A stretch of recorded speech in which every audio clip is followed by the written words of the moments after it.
السلام عليكم ورحمة الله. مساءكم سعيد. أحييكم من مدينة القنيطرة، من منتزه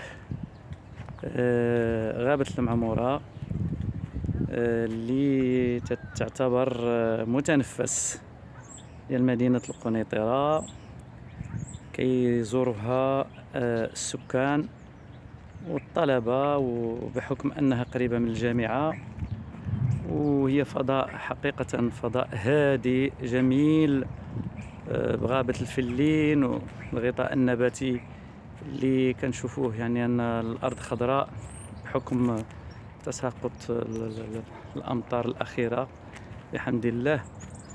كيخرج الإنسان للطبيعة باش يتمتع الجمال ديال الطبيعة ويتنفس الهواء النقي ويبعد من الروتين، يعني الروتين اليومي، وخصوصا كيزورها سكان المدينة كثيرا في أيام آخر الأسبوع، يتريضوا ويتمتعوا بجمال الطبيعة، كيغيروا نظام الحياة ديالهم اليومي.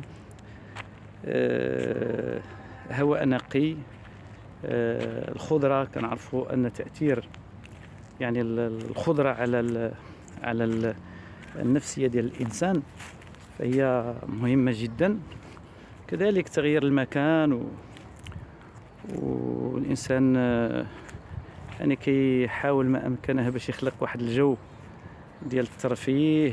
إلا كان عنده موسيقى يقدر يعزف عليها، كان يقدر يستمع للموسيقى، يقدر يتجول مع الأسرة ديالو، يطيب. هنا ممكن أنك تطيب، تجيب وطا وتطيب مع راسك.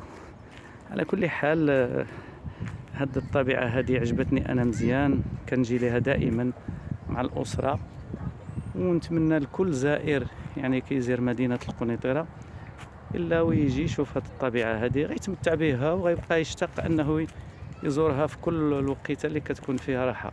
أحييكم ومساءكم سعيد.